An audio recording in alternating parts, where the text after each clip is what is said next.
Hey you guys, welcome back to my channel. If you are new here, welcome. I am Ashley. I am a homeschooling mom with 8 kiddos. Our oldest is 14 and our youngest is 3 months, a little bit over 3 months. So I wanted to give an update today on one of my middle kids for language arts, The Good and the Beautiful for kindergarten. I have done a number of videos on how my middle kids, well, I guess all of them, but primarily my middle kids are 3 kids close together, how their differences in how they read and how they grasp reading and sounding out letters and all of that has really come to light with language arts curriculum, because I have had to move around quite a bit with my 2nd grader. My 3rd grader, I had to do a little bit of that. So my 3rd grader does The Good and the Beautiful level 2. My 2nd grader does level 2 for master books. And then my kindergartner is doing level K for kindergarten. Now, it hasn't always been the same grade corresponding with the level of language arts. So again, like I said, my 3rd grader does a level behind, and it just so happened that my kindergartner has really picked up on stuff rather quickly. And so I've been very pleased with how this is going. We did the kind of pre-K, I guess, or we did the pre-K Good and the Beautiful, and then we did the like kinder readiness one, or the kinder prep. We just finished that, so we started that this school year. And then I was hesitant. I said, do I start with master books? Because, you know, his brother right above him is doing master books, but then his sister, 2 kids above him, is doing Good and the Beautiful. What do I do? I went ahead and started the Good and the Beautiful level K, and it has worked really, really well. Actually, this one, I didn't order the physical one. This is the first time because they offer that online where you can download for free and then print. I recently got one of those Epson EcoTank printers that I have been eyeing for a few years now, and I finally got it. And it is amazing. If you are a homeschooling mom and you do not have one, this is the best investment you can make for a printer. I can guarantee it. So I decided to just download it online and print it out, and it has worked well. I just print, probably I've been kind of doubling up on lessons because we started later since he was finishing the kinder prep. And so I decided to, hey, we'll just do, you know, 2 lessons a day if we can. Some days when we started, we did 3. And because he's picking up so quickly, and I think that's just because, yes, every kid learns differently, but also he has older siblings and he's watched me teach them. And, you know, he's watched me teach, and he's sat there when I've been teaching his older siblings. And so I think he's really retained a lot of that information. And it just is, some kids, it's just easier for them to grasp these concepts, and some it's harder, which is totally fine. But I wasn't sure what direction he was going to go. So my suggestion is, this is just based on my knowledge of the Good and the Beautiful. If you have done the kinder prep and they have done really well with that, and they have really excelled in that, and they're grasping everything they need to do, try the level K.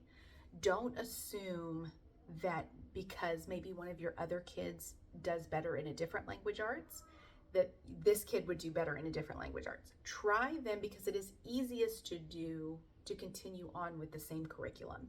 It really is easier to do that. I just couldn't do that with one of my kids.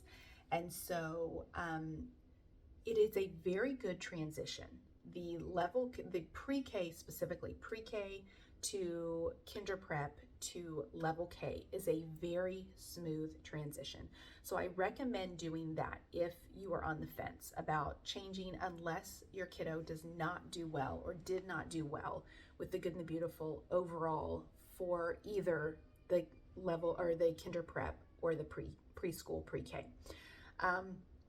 But the lessons are just very short, very simple. Some of the issues that I have come across with the older grades, obviously as you get older, your lessons might get a little bit longer.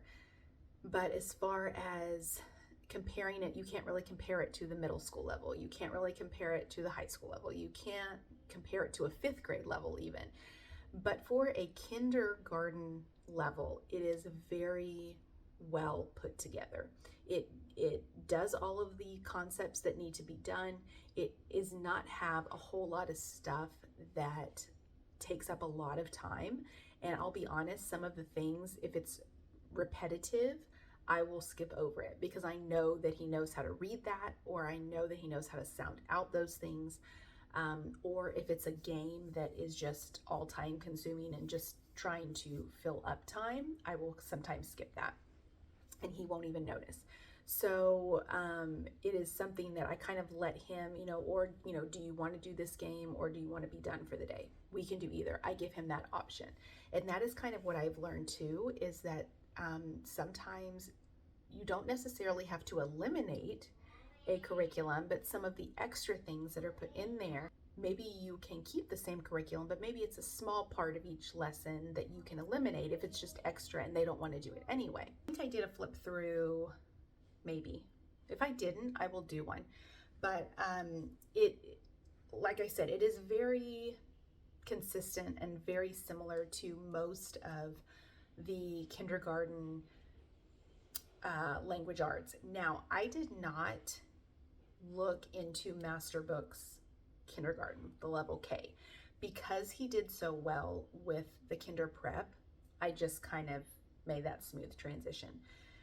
So again, base all of this on how well they grasp the concepts that are being taught in the particular curriculum piece, because it will not all be the same. It will not be the same across the board for all your kids.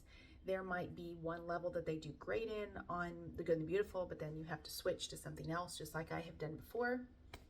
And that's not to say I won't go back to The Good and the Beautiful. That foundation was a little bit harder for one of my kids to master and to really pick up on those things. And so I just kind of had to do a little flip, do a little transition. And so far it's done well. But again, I am constantly reevaluating, making sure. Now we're far enough within the curriculum that I think we're right on track, actually. We're about almost at the halfway mark. So that is pretty much on track with where we should be, obviously, coming up onto December. We should be about halfway through most of our curriculums, if not close to that. So just kind of wanted to give that update that I'm pleased with the level K for my kindergartner. His is a situation where I have kept him on the level that he should be on. But again, I think that's a different situation because he's my number 5. And so he has watched me teach all my kids. And so it has just kind of stuck. A lot of that information has stuck, and he has sat there alongside them and kind of learned random things and learned letters and numbers and things like that alongside them as they were learning it. So his might be an exception. It might not be the same if that's your first or second kiddo, but again, always on a kid-by-kid basis. This is not something that you do across the board. You always reevaluate regardless and make sure that the curriculum works, and do not expect the same curriculum piece to work for every kid, because it's just the reality that it probably is not going to work out that way, especially if you have 8 or 5 or 4 even.